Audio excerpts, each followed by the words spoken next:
sehingga insya Allah doa kita akan terkabul untuk bisa bertemu dengan bulan suci Ramadan.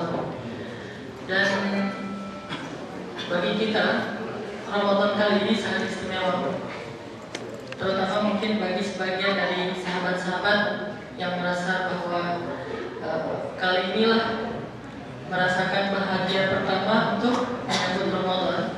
Kalau dulu mungkin Ramadan hanya berlalu begitu saja, kali ini merasa rindu dan bahagia dengan kedatangan bulan suci Ramadan. Maka barakallahu fikum, selamat karena Allah Subhanahu wa taala memberi kita hidayah sebelum datangnya Ramadan. Sehingga mudah-mudahan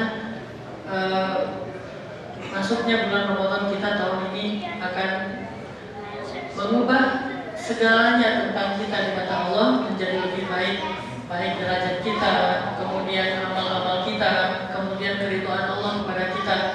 Mudah-mudahan Ramadan ini adalah Ramadan terbaik sepanjang hidup kita sampai hari ini. Teman-teman sekalian, pada hari ini kita akan bahas tema tentang bergantung kepada Allah Subhanahu wa taala seutuhnya, yaitu dengan judul Keep the Faith atau pertahankan, jagalah keyakinan kita kepada Allah. Dan tagline-nya, ngapain stres, serahin aja sama Allah. Sebelum kita membahas tema ini, nanti saya akan men-sharing beberapa kisah-kisah inspiratif yang luar biasa untuk menambah iman kita, biar kita benar-benar bisa menjaga keimanan kita kepada Allah, tentang tawakal, tentang thiqah billah, tentang istislam kepada Allah, tentang husnuzan kepada Allah, tentang bergantung kepada Allah. Maka sebelumnya kita akan coba tilawah satu halaman Al-Quran yang ada di surat Al-Qasas. Kita buka dulu dengan tilawah. Silakan buka surat 28, surat Al-Qasas, dimulai dari ayat ke-7. Surat 28, surat Al-Qasas, kita mulai dari ayat ke-7.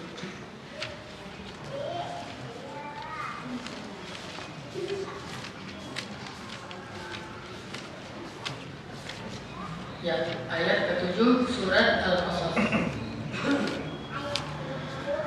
A'udzu billahi minasy syaithanir rajim. Silakan.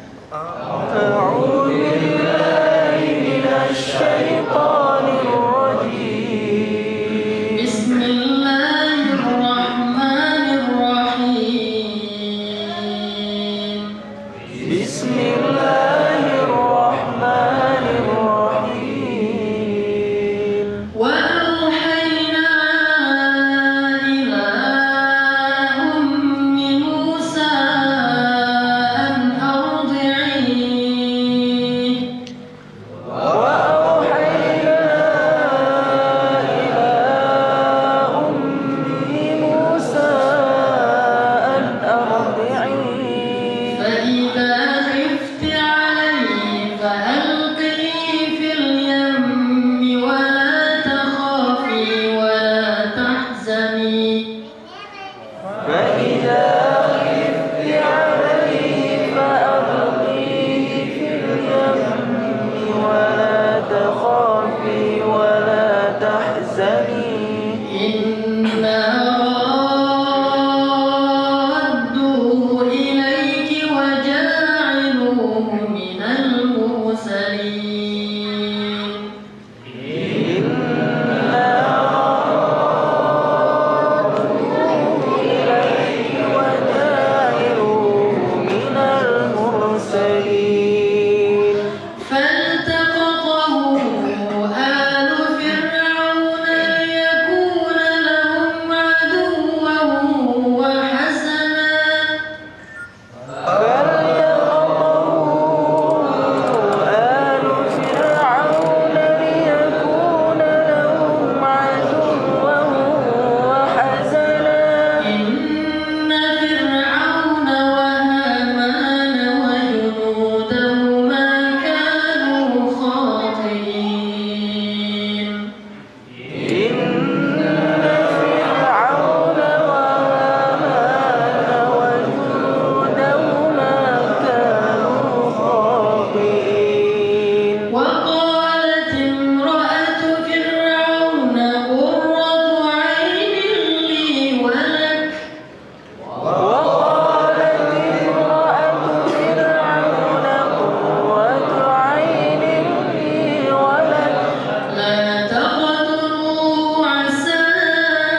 يكفرونه لكم وهم له ناصحون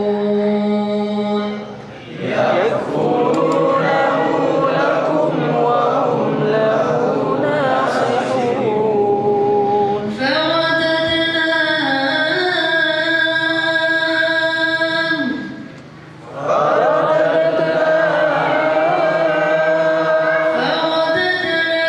إلى أمه كي تقر عينها ولا تحزن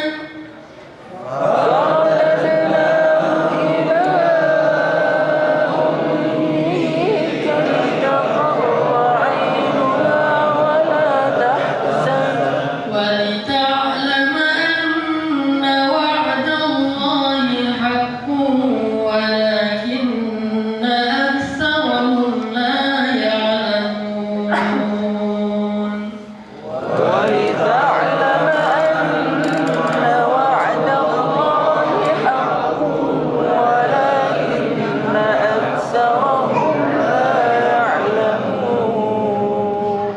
dan telah kami wahyukan kepada ibu Musa,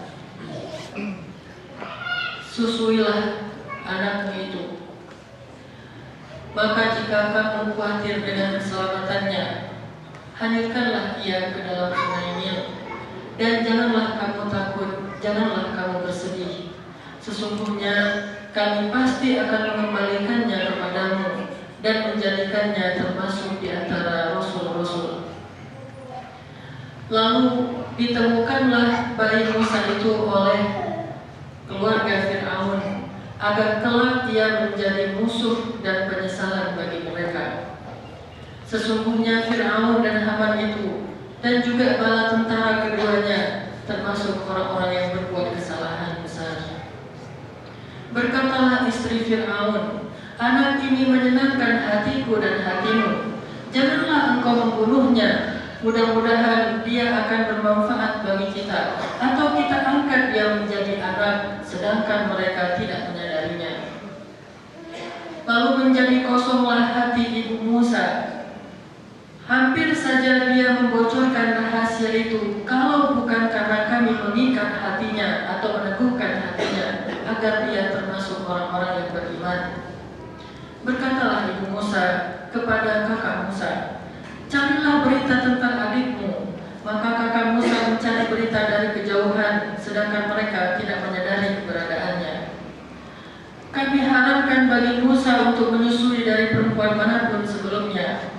Maka berkatalah kakak Musa, maukah kalian aku tunjukkan satu keluarga yang mau merawat dan memelihara anak ini, dan mereka akan berlaku baik kepadanya? Maka kami kembalikan Musa kepada ibunya, agar menjadi senang hatinya dan tidak lagi bersedih, dan agar ia tahu bahwa sesungguhnya janji Allah itu adalah benar. Akan tetapi sebagian besar manusia itu tidak memahami. Surah Al-Muhammad.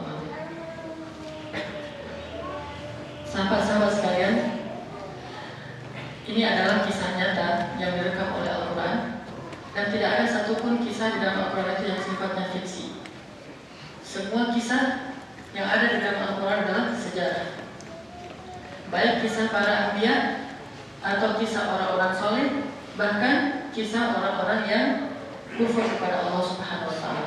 Karena Al-Quran itu bukan buku sastra, bukan buku cerita fiksi, tetapi Al-Quran adalah nasihat, pelajaran yang benar, sehingga dia tidak mengangkat satu cerita kecuali benar-benar pernah terjadi di muka bumi.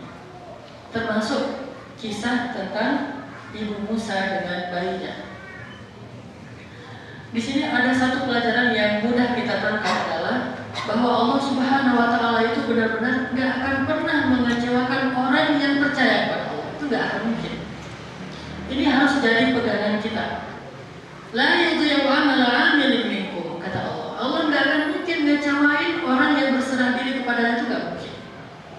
Allah nggak mungkin ngecewain orang yang mengangkat kedua tangannya kepada Allah, itu nggak mungkin, mustahil. Sampai Nabi bersumpah mengatakan, demi Allah, Allah itu malu jika melihat hambanya mengangkat kedua tangan, kemudian Allah tidak mengabulkan doanya, itu Allah malu. Mustahil Allah akan mengabaikan orang yang mengangkat kedua tangannya dan meminta kepada Makanya kenapa harus pusing? Kenapa harus stres? Kenapa harus bingung ketika kita menghadapi masalah hidup? Bukan kata Allah, la tahzan, kata Nabi kepada Abu Bakar. Innallaha ma'ana. La tahzan bukan cuma jangan sedih, tapi juga jangan khawatir, juga jangan berputus asa, karena al-hazan dalam bahasa Arab itu adalah sedih yang membuat seseorang itu khawatir dan berputus asa. Maka la tahzan artinya jangan berputus asa. La tahzan, jangan khawatir. La tahzan, jangan stres. Kalau untuk anak muda, la tahzan, jangan galau. Ada Allah Subhanahu wa taala yang menyelesaikan semua masalah setiap hari. Allah setiap hari sibuk menyelesaikan masalah hambanya, mengurus hambanya. Gimana ayatnya di surat Ar-Rahman? Yas'aluhu man fis samawati wal ardh. Semua yang ada di langit. Siapa yang ada di langit? Banyak makhluk Allah yang ada di langit, dan semua makhluk yang Allah yang ada di bumi. Berapa juta spesies yang ada di bumi? Bukan jumlahnya, jenis spesiesnya aja ada jutaan, bahkan mungkin miliaran. Semua yang ada di bumi dan semua yang ada di langit itu meminta kepada Allah. Kullu yawmin huwa fi sya'n. Setiap hari Allah itu sibuk mengurus hambanya, tapi nggak pernah kewalahan. Jadi kenapa harus merasa sendiri, merasa bingung, merasa putus asa? Bukankah ada Allah Subhanahu wa taala setiap hari kita? Dan yang luar biasanya lagi, Allah bukan cuma ada, tetapi Allah juga siap untuk menolong setiap hambanya yang meminta pertolongan kepada Allah. Dan siapapun yang datang kepada Allah, nggak mungkin Allah akan membuat dia kecewa, mustahil. Ini yang harus kita pegang, baru nanti muncul at-thiqah billah, husnudzon kepada Allah, dan akhirnya berbuah kepada tawakal pada Allah. Saya akan sampaikan beberapa kisah bukti bahwa Allah nggak mungkin mengecewain orang yang percaya sama Allah dan menyerahkan urusannya kepada Allah. Pertama adalah kisah Hatim bin Al-Asam, seorang tokoh zuhud yang paling terkenal dalam sejarah Islam, hidup di tahun 200-an Hijriah. Hatim namanya, Al-Asam itu gelarnya. Al-Asam itu dalam bahasa kita disebut dengan orang yang tuli, summun bukmun umyun, asam, tuli banget bahkan. Kenapa Hatim orang yang soleh ini disebut tuli? Karena beliau pernah lagi mengajar kayak gini, lagi menyampaikan ilmu nasihat di antara jamaahnya, tiba-tiba ada seorang ibu yang buang angin dan kedengaran suaranya. Ada seorang jamaah perempuan buang angin dan kedengaran suaranya. Dan ini kan memalukan sekali kan, dan dia nggak sengaja pastinya. Bahkan kalau kita baca dalam hadis Riyadhus Shalihin, sampai Nabi menyampaikan hadis, janganlah kalian mentertawakan orang yang buang angin. Kenapa kalian mentertawakan sesuatu yang kalian juga melakukannya? Sampai ada hadis kayak gitu demi menjaga akhlak dan ada menjaga perasaan orang lain. Dan saya juga pernah ngalamin kayak gitu. Di sebuah taklim yang tempatnya nggak sebesar Al-Latif, tempat yang sangat sempit, ya ukuran 4x4 lah. Tempatnya sempit, 4x4, disekat jadi dua, sebelah untuk ikhwan laki-laki, sebelah lagi untuk cewek. Nah, yang kan dekat tuh dengan saya, karena disekat di tengah, jadi dekat. Kalau ini kan sekat di agak belakang. Jadi yang perempuan ternyata lagi taklim kentut, dan saya mendengar. Jadi saya Hanan Al-Asam. Tapi udah gak Al-Asam dari ceritainnya. Kalau hati mah gak diceritain orang yang tahu gitu. Dia mah buang angin, terus kedengaran. Saya dengar. Yang laki-laki yang di sebelah juga dengar, yang perempuan juga dengar, karena suaranya kencang dan kedengaran semuanya. Saya lagi taklim, saya lagi menyampaikan materi kayak gitu. Udah ada yang nonton, terus saya gak menoleh sama sekali kepada dia, dan saya tahu orangnya. Saya gak menoleh sama sekali, saya gak berhenti bicara sama sekali, padahal dengan jelas. Yang lain pada ngelirik-ngelirik, saya lanjutin aja, sehingga semuanya akhirnya lupa. Setelah selesai taklim, mereka lupa dengan kejadian itu. Saya hanya bermodalkan satu hadis lagi. Siapa yang menutup aib saudaranya di dunia, Allah tutup aibnya di akhirat. Cuma itu aja modalnya. Sehingga bahkan kalau saya tersenyum aja, berarti saya sudah membuka aib saudara saya. Nanti Allah akan membuka aib kita yang membuat orang bukan cuma tersenyum, mentertawakan kita di akhirat. Alhamdulillah. Hatim Al-Asam, orang yang sangat soleh. Kayak gitu, beliau mendengar ada yang buang angin dan beliau diam saja dan terus melanjutkan taklimnya, sehingga perempuan yang tadi udah merah wajahnya jadi normal lagi dan orang lupa dengan adegan itu. Sehingga kemudian Hatim ini dikenal dengan nama Hatim Al-Asam. Bisa cari di Google itu banyak. Ada sebuah kisah tentang Hatim Al-Asam ini yang menarik. Beliau hidup di zaman Khalifah, namanya Khalifah atau Amirul Mukminin Al-Hakim. Hatim Al-Asam ini orang miskin, zuhud, dia punya banyak anak, dan dia ingin sekali berangkat haji, cuma nggak punya modal. Pengen haji. Kalau berangkat mungkin bisa, tapi bagaimana dengan nafkah bagi keluarga? Karena dulu haji mungkin bisa dengan jalur darat, bisa sampai. Kalau dipaksain bisa, walaupun nggak punya apa-apa. Haji backpacker lah. Kayak dulu yang saya pernah cerita, saya berkali-kali haji backpacker dari Mesir, bisa dipaksain. Tapi bukan itu yang jadi masalah. Dia nggak punya modal, nafkah untuk dia tinggalkan bagi keluarganya sepanjang dia berangkat haji. Sehingga dia sedih sekali setiap datang musim haji, dia sedih nggak bisa berangkat karena khawatir dengan nasib keluarganya. Cuma anugerah Allah, dia punya seorang putri yang soleha. Putri sulungnya di antara anak-anaknya adalah putri yang paling soleha. Di bulan Zulqa'dah di 1 tahun, putri sulungnya melihat Hatim Al-Asam dalam keadaan bersedih, setiap hari sedih. Sehingga putrinya bertanya, ya Abah. Abah itu bahasa Arab ya, dari bahasa Sunda, Abah. Ya Abata, ya Abah, ya Abati. Itu bisa panggil yang mana aja. Abata, Abati, Abah, ya Abah. Kenapa ayah sedih terus setiap hari? Apa yang ada masalah apa ayah? Kata Hatim Al-Asam, wahai putriku, ayah ingin berhaji. Teman-teman ayah sudah berangkat haji, mereka pulang dalam keadaan sudah menyempurnakan hukum Islam. Tetangga-tetangga kita banyak yang sudah berangkat haji. Ini bulan Zulqa'dah. Ayah ingin berangkat haji, tapi belum cukup modal. Kenapa ayah tidak berangkat? Karena ayah tidak punya nafkah untuk ditinggalkan bagi kalian. Kata anaknya yang sulung, ayah, ada Allah, berangkatlah. Ada Allah, Allah yang mengurus kami. Berangkatlah ayah, nggak usah khawatirkan nasib kami, kata putrinya. Tapi namanya ayah kan nggak tega. Akhirnya karena putrinya pengen banget menyenangkan hati ayahnya, dia bujuk ibunya. Ya Ummah, tolong bujuk ayah supaya berangkat haji dan nggak usah khawatir dengan nasib kita. Bujuk ayah. Akhirnya istrinya datang, suamiku berangkatlah, nggak usah khawatir dengan nasib kami. Bagaimana dengan nafkah kalian? Ada Allah.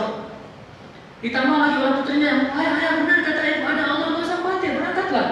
Akhirnya setelah dapat dorongan dan support dari keluarganya, Hatim bersiap-siap berangkat, nggak pakai modal, nggak punya bekal di jalan kecuali untuk 1 hari saja. Dan dia meninggalkan bekal atau nafkah untuk keluarganya yang cukup hanya 3 hari saja. Sementara untuk berangkat haji itu butuh lebih dari sebulan. Berangkatlah Hatim, ikut rombongan orang yang sudah berangkat. Dia berdiri paling belakang dalam rombongan itu karena dia merasa gak pede, dia gak punya apa-apa. Di tengah jalan, ketua rombongannya sakit keras. Mereka punya dokter, diobatin nggak? Allah belum menyembuhkan, sakit keras yang luar biasa. Akhirnya karena belum sembuh-sembuh, sudah berhari-hari, Hatim memberanikan diri untuk mencoba mengobati, bukan menyembuhkan. Allah menyembuhkan, kita mengobati. Akhirnya datanglah Hatim, dia ambil air, dia baca Bismillahirrahmanirrahim. Ini namanya bertawassul dengan benda dalam memberikan obat, itu dibolehkan. Karena kami pernah mengobati seseorang itu dengan menyemburkan tanah. Beliau pegang pasir, kemudian beliau berdoa, kemudian disemburkan ke arah orang yang sakit.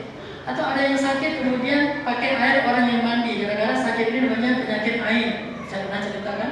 Jadi pakai wasilah air, tanah, atau obat dan seterusnya, tidak masalah dengan itu. Hanya sekarang mungkin disalahgunakan, air itu dijual jadinya. Kan ada yang namanya Kodari Sweat tuh.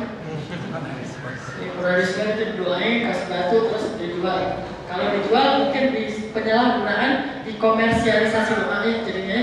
Tapi kalau sendiri nih, kita sakit, panas atau apa, minum air, tapi sebelumnya kita minta ke Allah supaya disembuhkan. Karena air itu adalah obat, Allah itu maha penyembuh. Dalam bahasa Arab itu ada 3 istilah. Ada tabib, ada dawa, ada syafi. Tabib yang mengobati, dawa obatnya, tapi yang menyembuhkan Allah Subhanahu wa taala. Jadi nggak boleh meyakini tabib itu dengan julukan asy-syafi, dia sang penyembuh, nggak bisa. Obat asy-syafi tidak, itu dawa. Tabib itu yang mengobati, sedangkan asy-syafi yang menyembuhkan hanyalah Allah. Akhirnya Hatim mengambil air, dia berdoa kepada Allah, ya Allah sembuhkanlah orang ini karena dia niatnya ingin beribadah kepadamu, dia tamumu ya Allah. Diminumkan, langsung saat itu juga sembuh. Turun panasnya, sembuh dari semua penyakit taunnya, taun itu kayak cacar itu sembuh semuanya. Akhirnya kata orang muridnya sudah ngomong sekali kepada Hatim, dari mana Anda? Saya Hatim Al-Asam, saya dari negeri Fulan. Akhirnya dia diberikan banyak bekal karena tahu Hatim tidak punya apa-apa. Ini sebagai hadiah saya ucapan terima kasih. Hatim jadi punya bekal yang cukup sampai dia kembali lagi ke keluarganya. Waktu itu Hatim menangis. Dia katakan, ya Allah, Engkau sebaik-baik penjaga dalam perjalanan, dan Engkau telah buktikan ini. Saya meminta, tunjukkan juga buktinya bahwa Engkau sebaik-baik penjaga bagi keluarga yang saya tinggalkan. Hari pertama keluarganya bisa makan, masih cukup. Hari kedua bisa makan, hari ketiga bisa makan, hari keempat mulai lapar. Hanya minum air aja gak punya makanan. Sangat fakir, bukan lagi miskin. Hanya minum air gak punya makanan.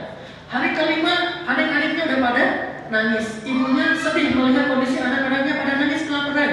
Sehingga akhirnya hilanglah kesadaran istrinya Hatim dan dia memarahi putri sulungnya. Ini gara-gara kamu nih. Kamu yang menyuruh ayah untuk berangkat berhaji dan meninggalkan nafkah hanya untuk 3 hari. Sehingga sekarang lihat adik-adikku pada nangis. Lihat kondisi kita sekarang tidak punya makanan. Ini gara-gara kamu nih.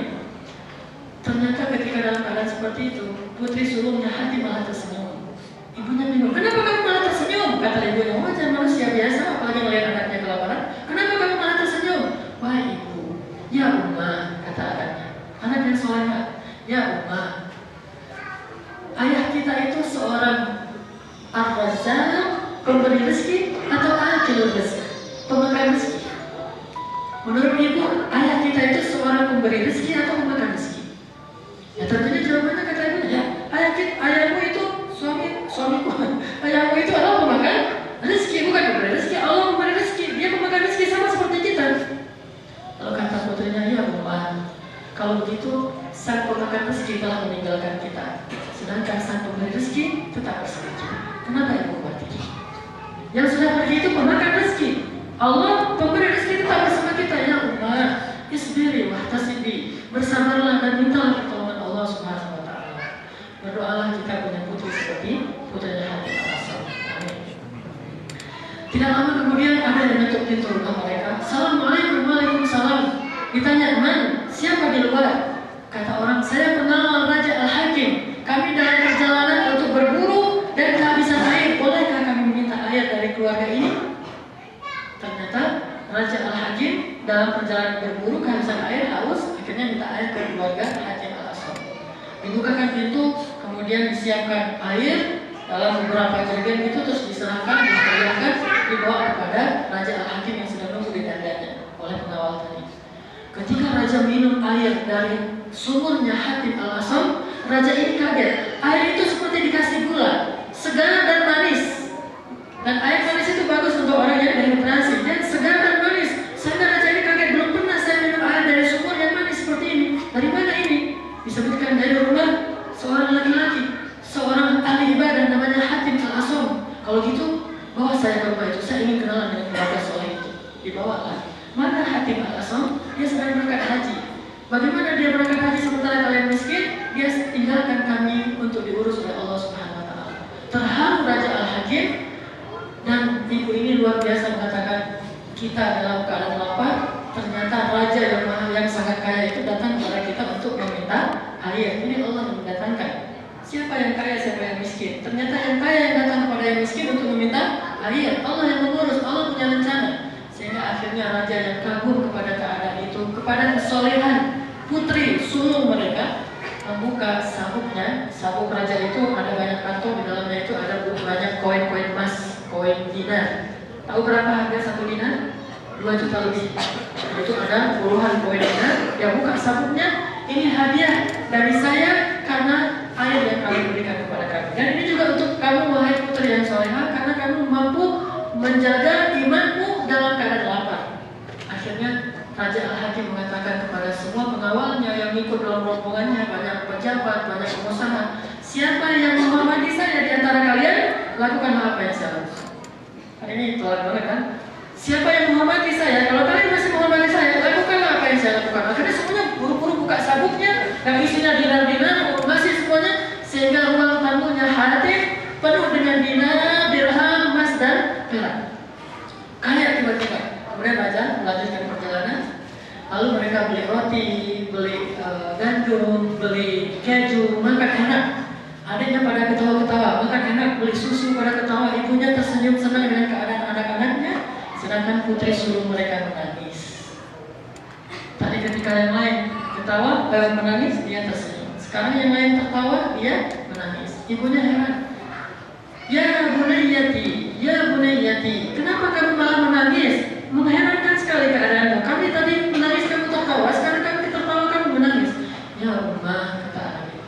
Ya Ummah, Raja Hakim itu seorang hamba yang tidak bisa memberi manfaat untuk dirinya, tidak juga bisa menolak mudarat atas dirinya. Tetapi orang yang lemah seperti Hakim itu, ketika melihat kita memberikan apa yang dia punya, bagaimana lagi dengan Zat yang maha kaya, yang maha rahim, yang maha syakur? Mungkinkah dia akan menyia-nyiakan amal dan keyakinan kita sehingga mentelantarkan kita, ya Allah? Akhirnya ibunya menangis. Astagfirullahaladzim, ya Allah ampunkanlah dosa saya selama ini. Ibunya dapat hidayah lewat putrinya. Ini cerita dari Hatim al-Asam dan kisahnya.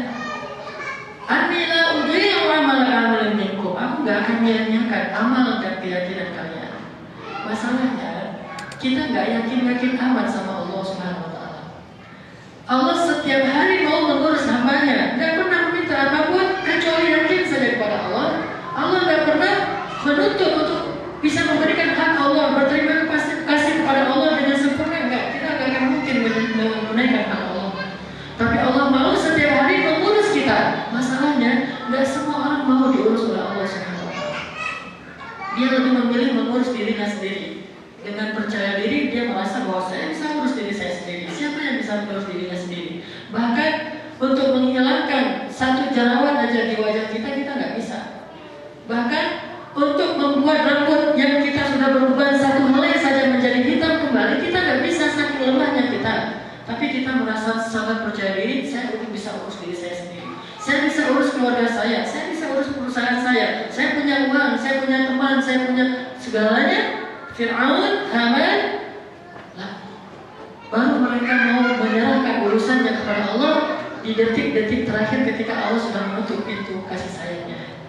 Lalu dia kasih, ya Allah tolong saya, sudah ditutup pintu kasih sayang Allah. Seperti Fir'aun, ketika air itu sudah membasahi dan memenuhi paru-parunya, ketika rohnya sudah berada di tenggorokannya, baru Fir'aun mengatakan amantu bi Rabbi Musa. Sudah ditutup pintu rahmat oleh Allah Subhanahu wa Ta'ala. Itu bukan Allah zalim. Memang dia selama ini nggak mau diurus oleh Allah, dia ngurus dirinya sendiri.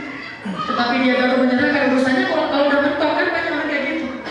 Dalam hidupnya dia nggak mau diurus oleh Allah. Apa maksudnya mau diurus oleh Allah?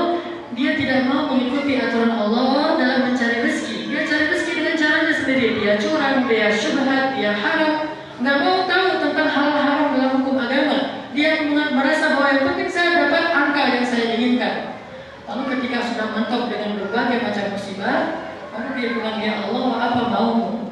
Allah engkau tidak adil. Ya Allah apalagi yang kurang dari saya, dan seterusnya dan seterusnya. Ini kafuro, ini hamba yang sangat luar biasa syafqatnya di hadapan Allah. Padahal kalau dia mau diurus oleh Allah dari awal, maka wa may yattaqillaha yaj'al lahu makhraja. Siapa yang taat kepada Allah dalam segala urusan, Allah akan kasih dia banyak jalan keluar. Gak usah khawatir. Ketaatan kita hari ini adalah jalan keluar untuk kita di hari esok. Kita menabung ketaatan kita menjadi investasi, makhraja, jalan keluar, solusi pertolongan Allah di suatu saat nanti. Kalau nggak di dunia, maka di akhirat. Dan itu kita akan lebih butuh nanti di sana. Masih ingat kan dengan kisah 3 orang yang terkurung dalam gua dalam hadis Bukhari Muslim? Apa yang membuat mereka bisa keluar dari kesempitannya? Amal mereka di masa lalu kan? Yang pertama, 3 orang terkurung dalam gua, tertutup guanya, nggak bisa keluar. Yang pertama berdoa, ya Allah, saya punya seorang ibu. Ini pentingnya berbakti pada orang tua adalah investasi untuk kita sukses di masa yang akan datang. Saya punya seorang ibu, dan ibu saya itu sudah pikun, sudah tua, sudah lumpuh. Saya merawatnya tanpa pernah mengeluh, dan saya ingin membuat ibu saya ridho, dan akhirnya ibu saya meninggal dalam keadaan ridho kepada saya. Ya Allah, jika engkau ridho dengan amal itu, bukalah pintu gua. Terbuka sedikit, tapi belum bisa keluar orang. Orang yang kedua mengangkat tangannya, ya Allah, Saya selalu wafa. Wafa itu menyempurnakan hak lebih dari jatahnya di atas UMR dan tidak pernah telat. Saya punya pekerja yang membantu saya di rumah saya selalu wafa kepada dia. Suatu saat pekerja saya pulang sebelum mengambil haknya. Lalu saya simpan gajinya, hak gaji saya. Setelah sekian lama saya tunggu dia nggak datang, akhirnya daripada uang ini nggak kepake, saya pakailah untuk membeli domba. Lalu domba itu beranak pinak menjadi banyak, memenuhi bukit rumput, penuh bukit rumput dengan domba yang tadi, barokah di sisi Allah. Setelah dombanya menjadi banyak, pekerja saya datang dan meminta haknya. Ya Tuhan, saya minta hak saya belum sempat saya ambil. Lalu saya katakan, itulah hakmu. Domba sebanyak pada rumput. Dia katakan, tidak sebanyak itu, wahai Tuhan, cuma bisa beli satu domba saja. Ya, sudah saya beli satu domba dan beranak-pinak menjadi sebanyak itu. Ambillah semuanya. Diambil semuanya, tidak menyisakan satu pun. Dan saya rela, ya Allah, jika Engkau rela dengan amal itu, bukakan pintu gua, terbuka lagi. Langsung saja karena terbuka jelas.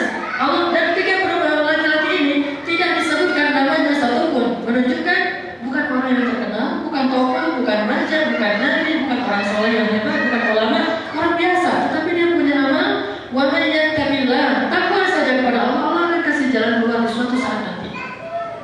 Orang yang ketiga bilang, ya Allah, saya pernah seorang saudara sepupu cantik sekali dan saya jatuh cinta kepada dia, tapi dia tidak suka kepada saya sehingga dia menolak lamaran saya. Suatu saat dia sebatang kara butuh uang, butuh pertolongan saya dan dia datang kepada saya mengatakan, ya Fulan, tolong saya sangat butuh pertolongan, saya dalam keadaan masih punya masalah besar.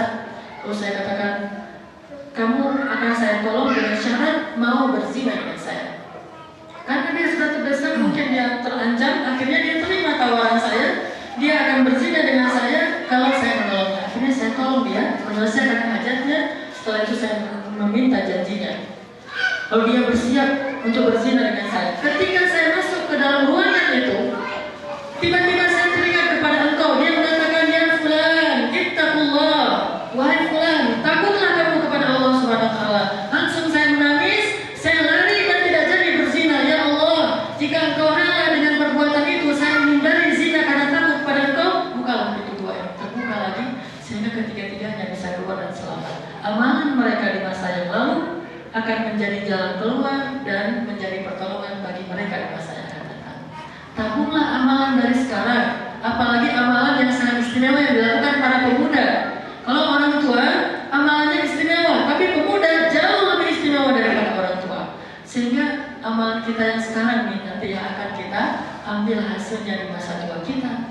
Kalau nggak di masa tua kita, mungkin ketika kita sakaratul maut. Kalau nggak ketika sakaratul maut, di dalam kubur. Kalau nggak di dalam kubur, di padang mahsyar. Dan yang terakhir, kalau nggak di padang mahsyar, di sepanjang sirat. Akan kita ambil, nggak akan sia-sia. Makanya Allah mengatakan, aku nggak akan menyia-nyiakan dan mengecewakan orang yang datang dan beramal kepadaku. Nggak mungkin sia-sia.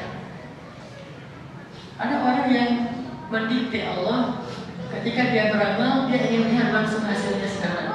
Padahal Allah lebih tahu masa depannya. Mungkin suatu saat akan terjadi musibah besar dalam hidupnya, maka Allah tidak ingin membalas amalnya yang sekarang hari ini juga. Allah tabung itu untuk dibalas di suatu saat nanti. Walaupun tetap aja gak cukup, tetapi Allah melihat itu untuk menurunkan rahmat Allah yang jauh lebih besar daripada amal yang kita lakukan. Jangan mendikte Allah. Lakukan saja amal soleh, lalu tunggulah. Allah pasti akan membalasnya di dunia atau di akhirat. Ini cerita Hatim al-Aswad. Ada kisah yang berikutnya. Ini terjadi sekitar tahun 2002-2003 di Mesir. Ini bukan cerita masa lalu, cerita yang kekinian lah, masih era modern. Ada seorang ulama, seorang syekh idola saya, namanya Syekh Muhammad Hasan, seorang tokoh salafi di Mesir. Beliau berasal dari kota Mansur, sebuah negeri kecil di Mesir. Beliau cerita, ini kisah nyata tetangga beliau. Ada seorang ibu janda single parent yang ditinggalkan suaminya, entah meninggal entah gimana, pokoknya sudah ditinggalkan suaminya dalam keadaan miskin, nggak punya warisan apa-apa. Dan ibu ini punya anak banyak. Dia tinggal di rumah orang tuanya yang kecil, orang miskin. Orang tuanya juga tinggal satu, ayahnya, ibunya sudah meninggal. Jadi tinggal dia, anak-anaknya, dan ayahnya yang sudah sepuh di rumahnya kecil. Dia bekerja sehari-hari membantu orang di pasar, membantu orang di rumahnya, apapun serabutan yang bisa dia lakukan, yang penting bisa kasih makan anak-anaknya dan ayahnya. Suatu saat Allah kasih musibah, anaknya sakit keras. Sakit yang gak sembuh-sembuh. Dan dia tidak mampu membawa anaknya ke dokter. Jangankan ke dokter, untuk makan saja susah. Sampai suatu malam anaknya itu demam tinggi, panas luar biasa, sampai mengigau, kemudian juga keluar kayak kayak orang cacat juga di tubuhnya, sakit luar biasa, sehingga ibu ini nggak punya apa-apa untuk diberikan selain kasih air putih, kemudian dikompres. Kompres, kalau udah hangat, ganti lagi airnya, dikompres lagi dengan Bismillah, kasih air putih sambil menangis, sampai akhirnya anak itu tidur. Ketika malam itu anak itu tidur, maka ibunya wudhu, membentangkan sajadah, kemudian sholat 2 rakaat.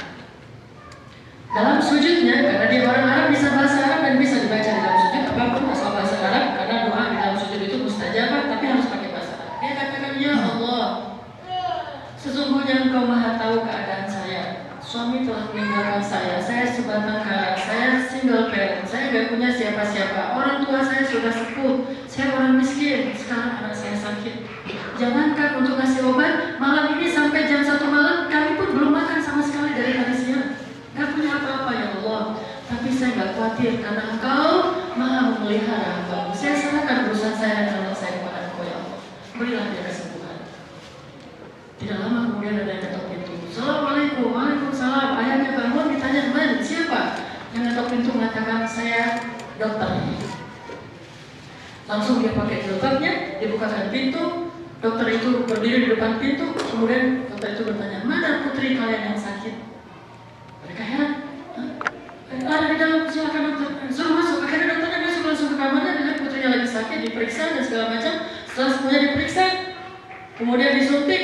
Setelah itu dokternya minta izin untuk pulang. Ya sudah saya kasih obat, ini resepnya, silakan beli obat yang ini di apotek, ini sudah cuma saya kasih suntikan aja supaya turun panasnya. Udah gitu. Sekarang saya minta, biar cepat saya mau pulang juga, mau istirahat, bayarannya. Minta bayaran dokter. Mereka bilang, ya dokter kami nggak punya uang. Kami nggak punya apa-apa, jangankan untuk membayar dokter, kami makan aja belum sampai sekarang. Dokternya mana? Terus ngapain kalian telepon saya jam 1 malam kalau kalian nggak punya uang? Ya dokter, di rumah kami ini nggak ada telepon, siapa yang telepon Anda? Kami nggak telepon. Yang tadi yang telepon saya suruh ada putrinya lagi sakit, suruh datang buru-buru. Karena putrinya panas tinggi, siapa? Nggak, kami nggak pernah telepon, kami nggak punya telepon di rumah kami ya dokter. Dokternya terus. Kemudian ditanya, apakah ini benar alamatnya? Ditunjukkan alamatnya sesuai dengan yang tadi ditelepon. Benar ini alamatnya. Terus benar laki-laki yang tadi telepon? Tidak ada kecuali ayah saya yang sudah tua. Bukan, masih muda suaranya. Nggak ada ya dokter. Akhirnya dokternya sadar ada keajaiban yang terjadi di antara mereka. Lalu dokternya bertanya, apa sebetulnya masalah kalian? Apa yang terjadi? Apa yang kamu lakukan? Dia ceritakan, jam 1 malam tadi saya sedang sujud lama dan meminta kepada Allah agar Allah menolong saya. Jam 1 malam dokter itu dapat telepon dari seseorang. Akhirnya dokter itu menangis, dia terharu, dia balik ke kamarnya, diperiksa lagi, kemudian dia pergi ke apotek, dia beli obat, dia selesaikan urusannya, kemudian dia tinggalkan uang untuk bisa hidup 1 bulan bagi keluarga ini. Dan sejak saat itu, setiap bulan dokter ini mengirimkan uang untuk memberikan nafkah kepada keluarga yang miskin ini. Allah Subhanahu wa Ta'ala hasbunallah. Makanya Allah berfirman di surat At-Talaq, "Wa man yattaqillaha yaj'al lahu makhraja wa yarzuqhu min haitsu la yahtasib wa man yatawakkal 'ala Allah wa man yatawakkal 'ala Allah wa man yatawakkal 'ala Allah fa huwa hasbuh." Siapa yang bertawakal kepada Allah, cukuplah Allah baginya. Kenapa kita merasa kurang? Karena kita tidak utuh bertawakal kepada Allah. Makanya Allah gak pernah cukup bagi kita. Kita selalu mengatakan, cukuplah Allah bagi saya jika ada uang, cukuplah Allah bagi saya jika ada pekerjaan, cukuplah Allah bagi saya jika kita selalu beri syarat. Berarti tawakal kita berbutuh. Padahal Nabi SAW bersabda, kalau kalian bertawakal kepada Allah dengan haqqa tawakkuli, dengan tawakal yang seutuh-utuhnya, tawakal yang sebenar-benarnya, tawakal yang tidak ada cacatnya, benar-benar yakin kepada Allah, ala kulli syai'in qadir, Allah akan memberi kalian rezeki seperti Allah memberi rezeki kepada burung. Kenapa kita nggak pernah melihat keajaiban seperti ini dalam hidup kita? Karena iman kita pun tidak ajaib.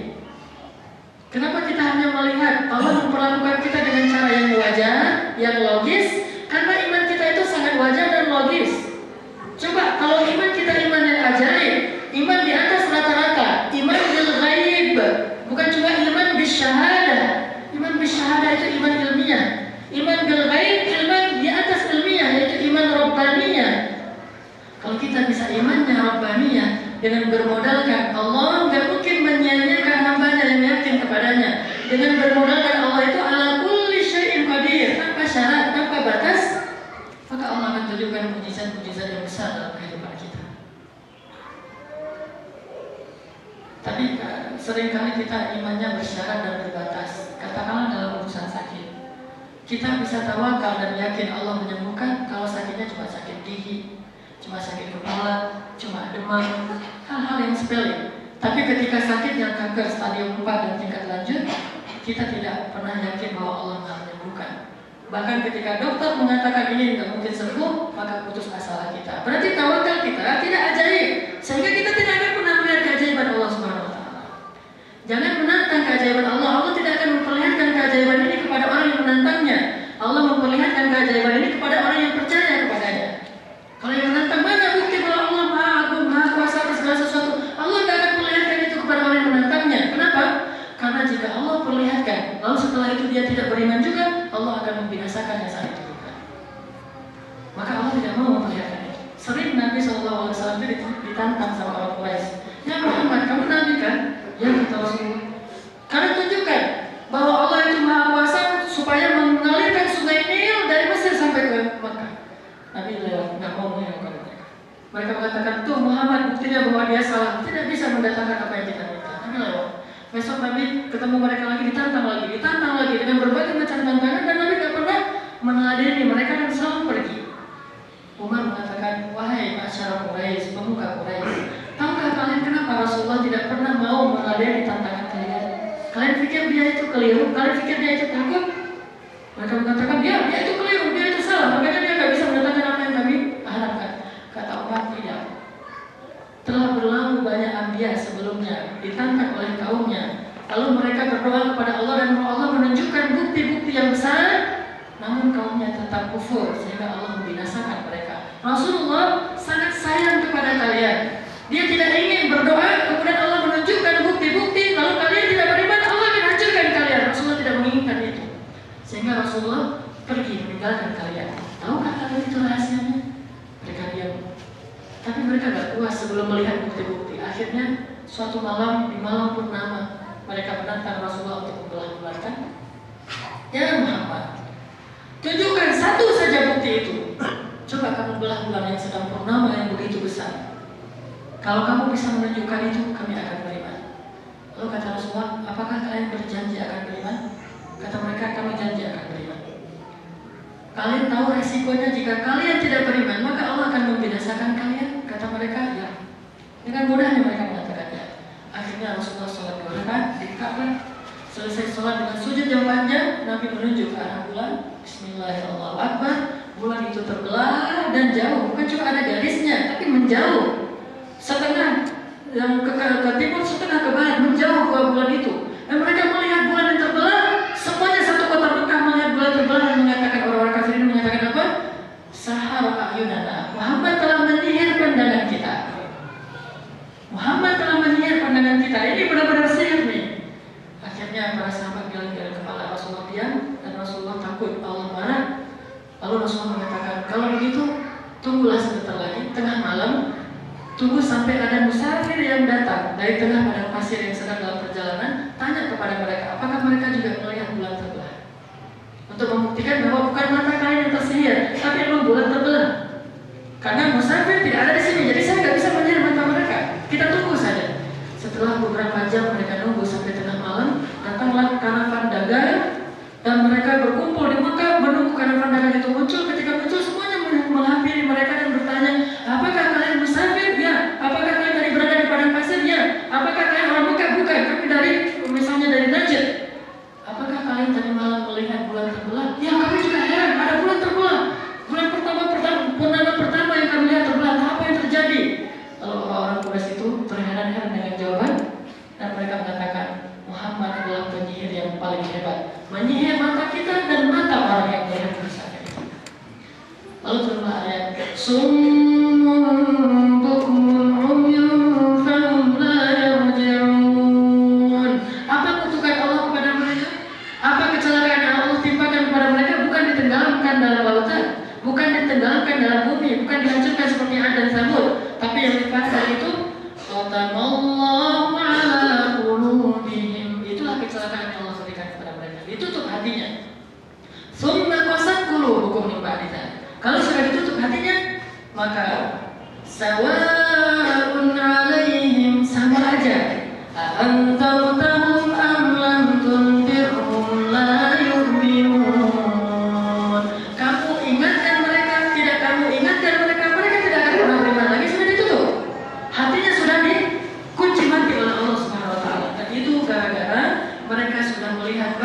mengerti kebesaran Allah tapi tidak beriman. Makanya untuk melihat keajaiban Allah itu ada dua. Satu dengan menantang Allah tapi resikonya berat banget. Yang kedua, yakinlah sama Allah dengan keyakinan yang ajaib. Allah akan tunjukkan juga bukti-bukti yang ajaib. Kenapa keajaiban-keajaiban ini terjadi di masa lalu? Di masa sekarang jarang sekali. Karena hanya orang di masa lalu yang soleh-solehnya tingkatnya ajaib. Sekarang solehnya tingkatnya ashabul yamin. Dulu solehnya tingkatnya wasabiqun. Sullatun minal awalin. Tapi sekarang wa qalilun minal akhirin. Sehingga karena qalilun orang yang beriman dengan tingkat seperti itu, maka qalilun juga, sedikit juga, jarang juga kita melihat keajaiban-keajaiban seperti yang pernah terjadi di masa lalu. Ini terjadi pada seorang ibu di Mansurah. Ada lagi kejadian lain, kisah yang mungkin saya pernah menyampaikannya di masa Umar bin Khattab tentang seorang ayah dengan anaknya.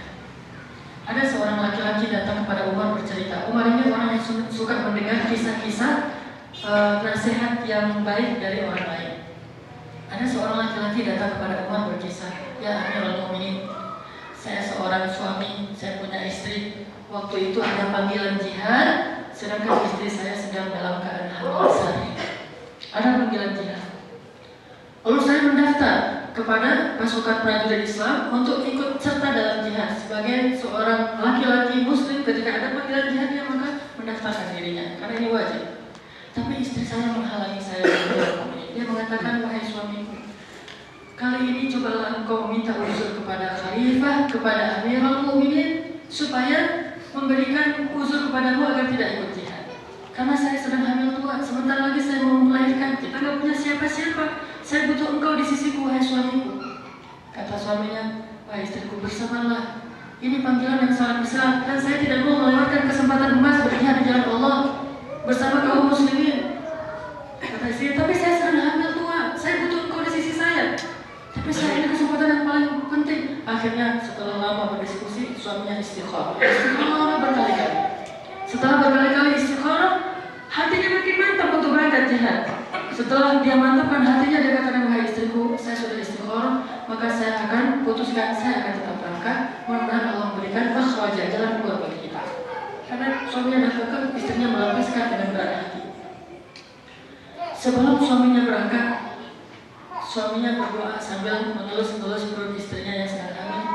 Suaminya mengatakan, ya Allah, wahai Zat yang maha menjaga dan sebaik-baik penjaga, aku titipkan bayi yang ada dalam kandungan istriku ini kepadamu.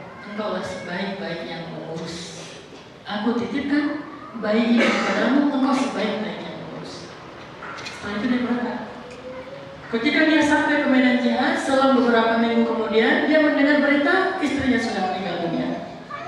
Dia sangat terpukul, dia sedih. Akhirnya dia kembali ke Madinah dan minta izin untuk kembali karena istrinya meninggal. Sampai di Madinah, dia pergi langsung ke kuburan istrinya yang sudah dikuburkan. Yang mengherankan, dia melihat kuburan istrinya itu mengeluarkan asap yang sangat banyak, kayak orang di azab kubur. Dia takut istrinya berbuat dosa ketika dia sedang di luar. Dia bertanya kepada para tetangga, apakah istri saya berzina ketika saya tinggalkan? Kata para tetangga, tidak, dia seorang perempuan yang soleha. Apakah istri saya meninggalkan sholat? Justru dia qawwamah sawwamah. Qawwamah artinya ahli tahajud, sawwamah artinya ahli puasa sunnah. Apakah istri saya ini pernah berhutang kepada kalian sehingga menzalimi hak kalian? Kata mereka tidak. Terus apa dosanya? Apakah dia syirik? Kata mereka tidak. Terus kenapa keluar asap? Sehingga membuat suaminya penasaran, digalilah kuburan itu. Ketika digali, dia temukan istrinya sedang duduk di dalam kuburan sambil menggendong bayinya dan bayi itu menangis. Padahal tadi meninggalnya belum sempat melahirkan. Istrinya duduk, tapi dalam keadaan sudah meninggal, sambil menggendong bayinya dan bayinya menangis. Kalau ini terjadi di zaman sekarang, orang udah pada lari, pocong, apa segala macam. Orang dulu, orang-orang saleh tidak percaya dengan syabah itu hantu. Gak ada syabah. Saya tanya ke Profesor filsafat di Al-Azhar ketika kuliah filsafat, ya Syekh, ya Ustaz itu bahasa Arab artinya profesor. Ya Ustaz, ma ra'yuka fi syabah? Apa pendapatmu tentang syabah hantu? Kamu dari Indonesia ya? Pertanyaan orang Indonesia itu suka aneh-aneh. Zibalah, pertanyaannya sampah gitu kata saya. Nggak ada syabah, itu nggak ada hantu. Yang ada halusinasi kalian. Setan ada, jin ada, tapi hantu tidak ada. Orang yang sudah meninggal sudah selesai urusannya dengan sekali gentayangan. Artinya ini laki-laki ini melihat istrinya dalam keadaan sudah meninggal, duduk di dalam kuburnya sambil menggendong bayi, dan bayi itu menangis sudah beberapa hari tidak makan. Diambil bayi itu, istrinya dibaringkan, kemudian dikuburkan lagi, lalu laki-laki ini menangis di atas kuburan istrinya. Astagfirullahaladzim, ya Allah ampunkanlah dosa saya, zalamtu nafsi ya Allah, saya telah menzalimi diri saya sendiri. Orang-orang heran, ya ayuhar rajul, kenapa kamu menangis?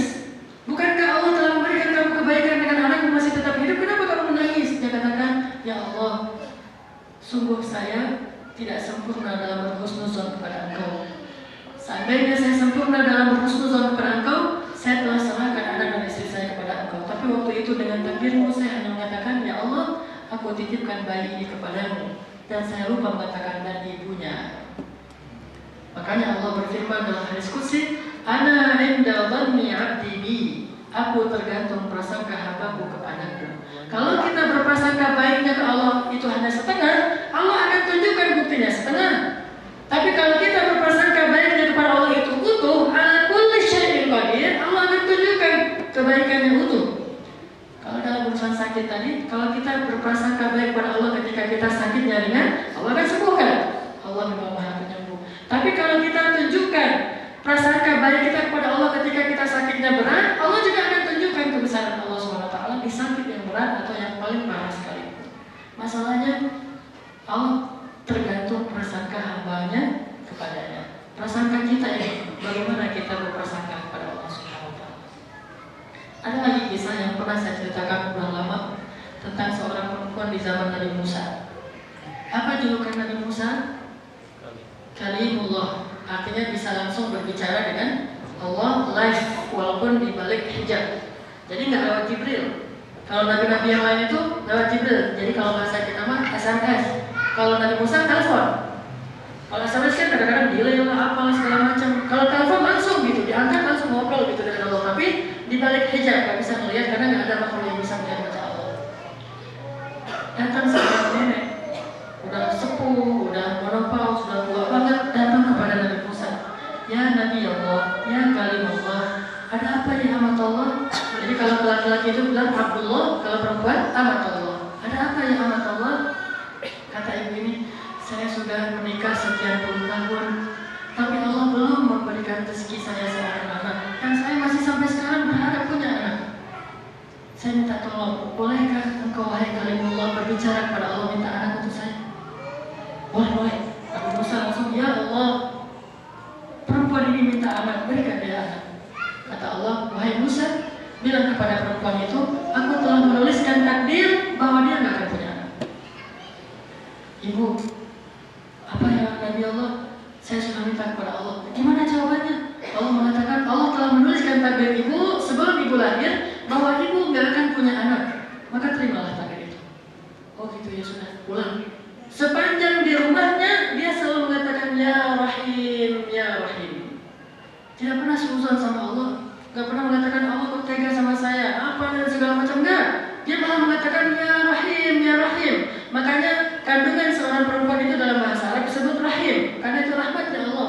Ya Rahim, saya tidak akan pernah berputus asa memohon kepada Engkau. Engkau Maha Rahim, pasti akan menyayangi saya. Sepanjang hari dia katakan itu, berhari-hari. Setelah beberapa hari datang lagi kepada Nabi Musa. Ya Nabi Allah, ada apa ibu? Bolehkah saya minta tolong? Ya boleh, ada apa? Saya minta tolong supaya Allah memberikan saya anak. Nah kemarin kan sudah. Coba sekali lagi. Nabi Musa, ya Allah, ibu yang kemarin. Sebenarnya kata Allah, jawabannya sama bisa yang kemarin.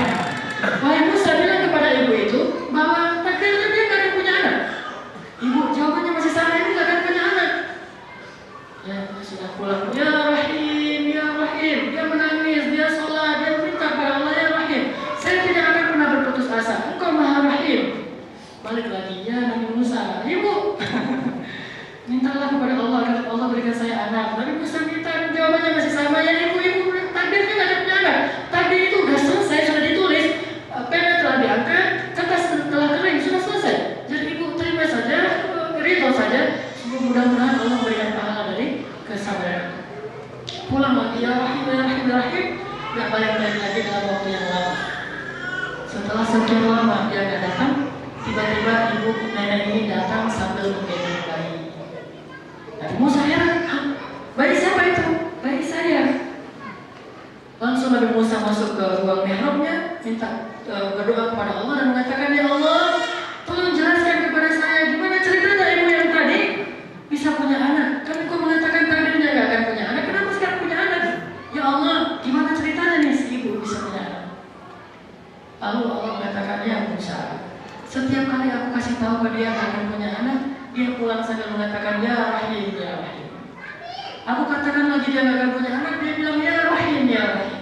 Aku katakan lagi, dia bilang, ya Rahim, ya Rahim. Ya Musa, sesungguhnya rahmatku mendahului takdirku, maka aku ubah takdirnya dengan rahmatku agar dia punya anak. Walaupun sudah gak mungkin punya anak secara ilmiah, dia punya anak, kisahnya pada zaman Nabi Musa. Dan ini ada dalam hadis sahih yang Rasulullah SAW. Jangan pernah suuzon sama Allah. Jangan pernah membatasi yakin kita kepada Allah. Karena ketika kita membatasi iman kita kepada Allah, Allah juga akan membatasi miracle, mukjizat dalam hidup kita. Ada lagi kisah tentang dua orang yang soleh. Dua orang yang soleh, dan kisah ini kalau di Arab terkenal sekali. Hadisnya juga sahih.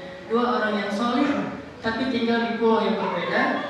Yang satu kaya, yang satu miskin. Dua-duanya soleh, dua-duanya amanah. Yang miskin ini mengunjungi saudaranya yang kaya di pulau itu.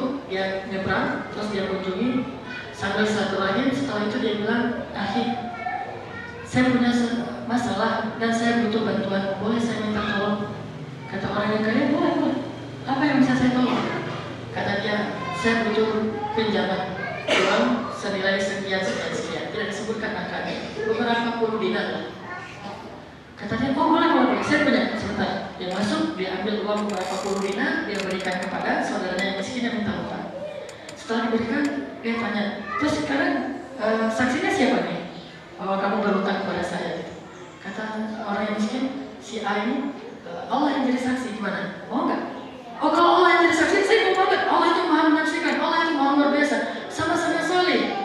Yang A, yang miskin ini soleh dan melibatkan Allah, bukan untuk mencari keuntungan pribadi. Yang B ini lebih soleh lagi. Dia kalau Allah yang melibatkan, dia lebih senang daripada melibatkan manusia. Manusia bisa sogok, Allah tidak. Gimana kalau Allah yang jadi saksi? Kata dia, oh Allah sebaik-baik saksi. Coba lihat, kalau yakinnya utuh nanti kita akan lihat mukjizatnya.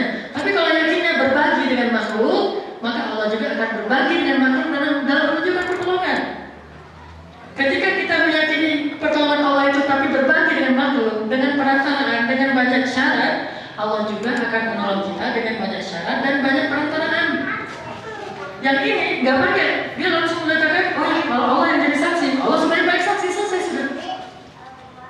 Terus ditanya lagi, terus kalau nanti kamu nggak bisa membayar, jaminannya apa? Kata saya nggak punya apa-apa. Gimana kalau Allah saja yang menjamin? Oh, kalau Allah sebaik-baik menjamin, wah semakin gimana itu? Luar biasa soleh dua-duanya, amanah. Yang satu nggak cari kesempatan ya, amanah. Yang kedua juga, saya percaya ke orang lain. Cuma mungkin kalau dipraktekkan di zaman sekarang, insya Allah tetap nggak akan kecewa dengan makhluk, tapi nggak akan kecewa dengan Allah. Jadi nggak ada cerita gara-gara kita percaya kayak gitu tuh, terus kita jadi rugi. Nggak, rugi yang hari ini akan Allah ganti dengan berlipat ganda di hari yang lain. Masalahnya kita nggak percaya sama Allah secara utuh. Allah yang menjamin, boleh nggak gitu? Karena dia juga nggak mau maksa kan, boleh nggak? Kata saudaranya, boleh banget. Allah itu sebaik-baik menjamin. Kalau Allah yang jamin, apalagi yang perlu saya khawatir? Udah selesai. Alhamdulillah. Berapa lama kamu akan bayar? Dia sebutkan ya, waktunya, deadline-nya. Setelah itu dia kembali ke negerinya. Dia pakai uang yang berkah itu untuk usaha sampai dia mampu. Setelah hari yang ditentukan, hari pasar kalau bahasa mereka, hari raya gitu, akhirnya dia berniat untuk menyeberang dan mengembalikan uang yang dia berhutang dari saudaranya. Tapi dengan takdir Allah, hari itu terjadi badai yang luar biasa sehingga tidak ada perahu yang mau menyeberang. Dia tunggu di pantainya sampai badai reda, ternyata nggak reda sampai sore hari. Akhirnya dia khawatir, hari ini pasti saudara saya itu butuh uang ini. Saya sudah berjanji akan memberikannya. Ya Allah, dia berdoa kepada Allah. Saya telah melibatkan engkau dalam transaksi ini, dalam hutang piutang ini. Saya libatkan engkau sebagai saksi. Saudara saya itu berhusnuzon mengatakan engkau sebaik-baik saksi. Saya libatkan engkau sebagai penjamin, dia katakan engkau sebaik-baik penjamin.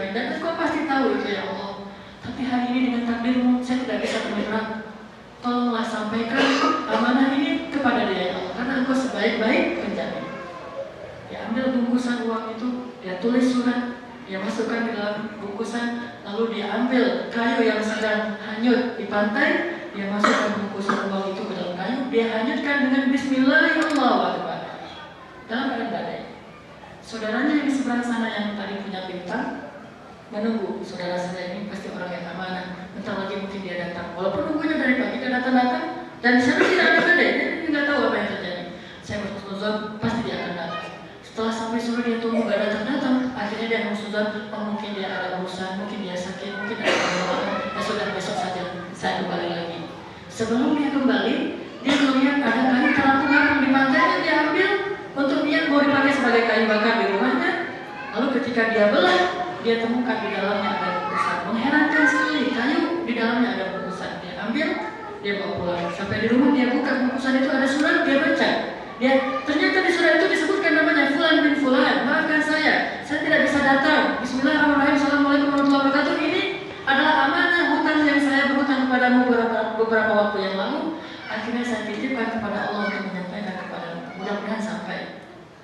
Allah sebaik-baik terjamin. Dari Fulan bin Fulan, sahabatmu dari seberang pulau. Menangis dia. La haula wala quwwata illa billah. Dia dapatkan harta. Hari yang kedua, yang tadi mau menyampaikan hutangnya, yang tadi berhutang, dia tidak tenang sebelum dia menyaksikan sendiri bahwa kayu itu sampai. Akhirnya dia nyebrang, dan sudah tidak ada badai, dia nyebrang bawa uang sebesar yang dia berhutang dulu. Ketika sampai di sana dia Assalamualaikum Waalaikumsalam. Masih ingat saya? Dia masih ingat kamu yang dulu berhutang pada saya.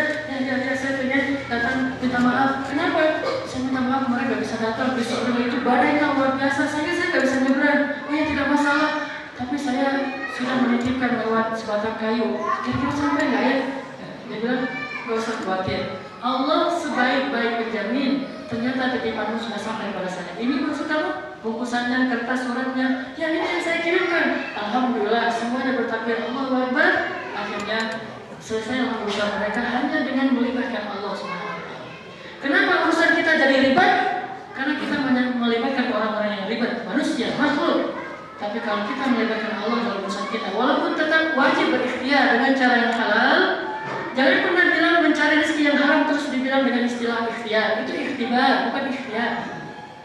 Orang yang mau ditolong oleh Allah, dia harus menjalani cara-cara Allah, baru Allah akan menolongnya. Makanya kita ikhtiar, tetapi jangan pernah melibatkan hati kita dan mengikat hati kita dengan ikhtiar kita. Jangan pernah menggantungkan hati kita kepada asbab duniawi. Itu hanya ikhtiar saja. Allah bisa menolong kita dengan asbab, atau tanpa asbab, atau berlawanan dengan asbab. Allah bisa memberikan anak kepada seseorang itu sesuai dengan asbab. Punya suami istri, akhirnya punya anak. Atau Allah tidak pakai asbab, nggak ada ayah, nggak ada ibu, tiba-tiba muncul orang, punya anak. Atau berlawanan dengan asbab, nggak ada ayah, cuma ada seorang perempuan, tapi punya anak, hanya Aisyah. Allah bisa melakukan apapun dengan asbab ilmiah, atau tanpa asbab ilmiah, atau bertentangan dengan asbab ilmiah. Ala kulli syai'in qadir. Ini yang harus kita belajar. Itulah sebabnya keep the faith. Coba kita jaga keyakinan kita, serahkan saja urusan kita kepada Allah, dan Allah tidak akan menyia-nyiakan orang yang menyerahkan urusannya kepada Allah SWT. Setelah itu, katakan hasbi Allah wa ni'mal wakil. Hasbi Allah, hasbi Allah, hasbi Allah. Masih ingat cerita Hajar? Orang Indonesia nyebutnya Siti Hajar. Kadang-kadang kalau nggak pakai Siti nggak kenal siapa itu Hajar. Oh, Siti Hajar, harus pakai Siti. Siti Hajar, ketika Ibrahim membawanya bersama bayi Ismailnya ke Bakkah. Dulu namanya Bakkah, tempat dan tandus. Kemudian namanya Bakkah, jadi kota yang modern. Setelah sampai di kota Bakkah, di tempat yang tandus itu, Ibrahim kemudian mengatakan, wahai istriku, tinggallah kalian di sini. Dalam waktu yang Allah tentukan, aku harus kembali ke Palestina. Diberikan bekal yang cukup hanya untuk 3 hari saja, seperti Hatim al-Aswad. Lalu Ibrahim pergi. Ketika Ibrahim sudah melangkah pergi, Hajar mengatakan, wahai suamiku, tegakah engkau meninggalkan kami? Saya anakmu yang masih kecil di tengah tempat yang tandus kayak gini. Jangankan manusia, bahkan tanaman yang biasa tumbuh di padang pasir pun tidak tumbuh di situ. Wahai suamiku, bagaimana keadaan kami? Ibrahim tidak kuat untuk merespon kata-kata istrinya, terus melangkah karena ini perintah Allah. Akhirnya setelah Ibrahim menjauh, Hajar bertanya, ya Ibrahim,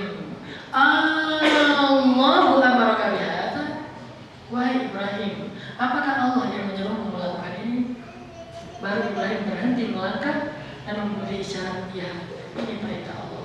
Allah amaraka bihadza ya zaujati, ya zauji, apakah Allah yang menyuruhmu melakukan ini wahai suamiku? Ya, ini Allah yang tahu. Akhirnya kata Hajar, kalau Allah yang menyuruh, hasbunallah, cukup bagi kami Allah, sudah silakan pergi. Akhirnya Ibrahim pergi, Hajar tinggal bersama Ismail, siangnya panas, malamnya dingin, dan mereka punya makanan untuk 3 hari. Setelah 3 hari, mulailah Ismail menangis. Hajar panik, dan ini wajar walaupun orang beriman bisa panik juga. Akhirnya Hajar naik ke Bukit Safa. Di atas Bukit Safa dia teriak-teriak, adakah seseorang yang bisa menolong kami? Adakah seseorang yang bisa menolong kami? Adakah orang yang tinggal di sini? Dia teriak, dia keliling, dia lihat ke sekelilingnya, dia tidak temukan seorang pun. Dia hanya melihat di depannya ada danau yang airnya begitu bening. Lalu dia turun lari untuk mencari air danau itu dan memberikan kepada putranya. Ternyata air itu adalah fata morgana. Sampai dia naik lagi ke Bukit Marwah. Kita tahu adegan sa'i. Di atas Bukit Marwah, Hajar kembali berteriak. Makanya di setiap bukit itu kalau kita umrah, nanti umrah saya akan jelaskan di sana itu lebih powerful. Kita akan tahu apa yang harus kita lakukan. Ada sejarah. Setiap adegan umrah itu ada sejarah yang luar biasa. Nanti kita di sana aja belajarnya. Di atas bukit itu kita disuruh kan kayak berteriak, walaupun nggak teriak keras-keras, tapi kayak orang curhat gitu. Sebagaimana Hajar curhat di atas Bukit Marwah dan Safa. Ya, ada seseorang yang bisa nolong kami, teriak lagi. Dia lihat lagi danau di bawahnya, lari lagi dalam keadaan khawatir dengan keselamatan anaknya. Anaknya terus menangis, nggak berhenti-berhenti. Menangis karena kehausan, susunya sudah kering. Akhirnya dia naik lagi, kayak gitu lagi berkali-kali sampai dengan takbir Allah 7 kali. Di kali yang ke-7 Hajar sudah sampai. Dia juga udah sangat haus, bibirnya sudah kering, suaranya sudah parau, udah nggak bisa panggil siapa-siapa. Dan dia tidak melihat kecuali fata morgana yang sama. Akhirnya dia bersimpuh di atas Bukit Safa. Dia mengatakan, ya Allah. Tadi dia tidak panggil Allah, dia panggil manusia. Ada seseorang yang bisa menolong kami? Tidak ada manusia yang bisa menolong dia. Tapi sekali dia panggil Allah, ya Allah. Ketika suami saya meninggalkan saya bertanya, apakah engkau ya Allah yang menyuruhnya melakukan ini? Dia katakan benar. Lalu saya katakan, cukuplah Allah bagi saya. Allah, engkau tidak akan menyanyiakan keimanan saya. Tiba-tiba bayi Ismail yang tadi menangis meraung-raung, tiba-tiba berhenti. Tidak ada suara lagi sama sekali. Hajar langsung kaget, bagaimana? Suara Ismail berhenti. Kaget Hajar langsung menyelesaikan doanya dan mencari bayinya dari kejauhan karena tidak kelihatan. Dia berlari, dia takut Ismail sudah meninggal atau pingsan karena kehausan. Dia lari, ketika mendekat dia lihat di samping Ismail ada sesosok manusia dengan jubah putih, sorban putih, duduk di samping Ismail dan memberikan Ismail air dari semacam cawan yang terbuat dari emas. Memberi Ismail air sehingga Ismail tidak nangis lagi. Hajar menjadi takut, laki-laki dari mana ini, siapa dia, jangan-jangan ada perampok dan segala macam. Dia mendekat, ketika dia mendekat dia bertanya, "Man ant? Kamu siapa?" Laki-laki itu mengatakan, "Ana Jibril." "Bukankah kamu yang memanggil Allah barusan di atas Bukit Marwah?" Ya, kata Hajar.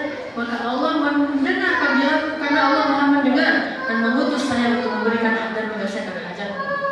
Ini Zam-Zam sudah ditekan dengan dilepaskan dengan kaki Jibril, keluar mata air Zam-Zam, dan bejana itu atau cawan itu yang terbuat dari emas adalah cawan yang berasal dari surga. Diberikan kepada Ismail, kemudian Jibril menghilang dan sejak saat itu negeri itu dikenal dengan nama Makkah dan subur dengan Zam-Zam, tanamannya, ternak-ternaknya sampai hari ini. Dan Zam-Zam airnya nggak pernah putus dari dulu sampai sekarang. Dan luar biasanya berkah. Apa itu berkah? Kalau mau tahu definisi berkah, lihat aja Zam-Zam. Itulah yang disebut dengan berkah. Apa itu? Berkah itu sesuai dengan kebutuhan. Itu berkah. Asal dibutuhkan ada, nggak pernah kurang. Kalau nggak dibutuhkan, dia tidak akan merugikan kita, mubazir. Itu berkah. Zam-Zam, ketika jemaah haji membludak haji akbar, orang berjuta-juta datang ke Makkah sekaligus, cukup air Zam-Zam untuk mereka semua. Tapi ketika Makkah sepi di bulan-bulan yang tidak ada haji dan tidak boleh umrah kecuali untuk orang setempat, jumlah yang umrah itu cuma hitungan ratusan atau ribuan, Zam-Zam tidak membanjiri kota Makkah. Itu yang disebut dengan berkah. Rezeki yang berkah ketika dibutuhkan ada, ketika tidak dibutuhkan dia tidak ada, supaya tidak membazir dan menambah dosa kita. Itu yang disebut dengan berkah. Jadi kalau mau tahu apa itu berkah, lihatlah Zam-Zam dan menjemput keberkahan dengan berserah diri dan menyerahkan urusan kita kepada Allah Subhanahu wa Ta'ala. Mudah-mudahan nasihat-nasihat dari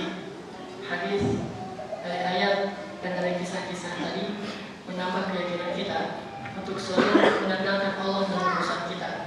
Jangan mengandalkan diri kita atau orang lain, kecuali hanya sebatas menggugurkan kewajiban ikhtiar.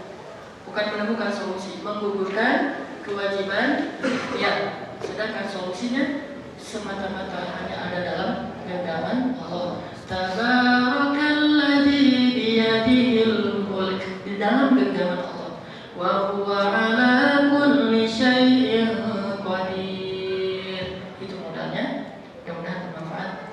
Barakallahu li wa lakum. Subhanakallahumma wa bihamdika asyhadu an la ilaha illa anta astaghfiruka wa atubu ilaik. Mudah-mudahan malam ini adalah malam yang terbaik dalam hidup kita, menyambut bulan suci Ramadan dan menghiasinya dengan amal ibadah, salat tarawih, salat tahajud, zikir, tilawah Al-Quran, istighfar, puasa dan seterusnya. Dan jangan lupa kita di gerakan pemuda hijrah bulan Ramadan ini ingin beramal dalam dakwah. Target 10 malam terakhir atau 7 malam terakhir Masjid Al-Latif akan penuh dengan anak muda untuk itikaf, bukan taklim saja tapi itikaf seramai sholat Jumat. Maka untuk itu mari kita sama-sama tolong menolong di jalan Allah untuk membantu program-program Al-Latif, program-program gerakan pemuda hijrah untuk mengajak lebih banyak orang ke masjid dengan program takjilnya, sahurnya, nanti ada roadshow-nya, dan terakhir nanti ada acara festival Lailatul Qadar di akhir Ramadan insyaallah. Mari wa ta'awanu 'alal birri wat taqwa. Kalau dulu kita wa ta'awanu 'alal itsmi wal 'udwan, siang malam kita ta'awanu 'alal itsmi wal 'udwan. Sekarang coba kita ganti, siang dan malam kita ta'awanu 'alal birri wat taqwa. Wassalamualaikum warahmatullahi wabarakatuh. Waalaikumsalam warahmatullahi wabarakatuh.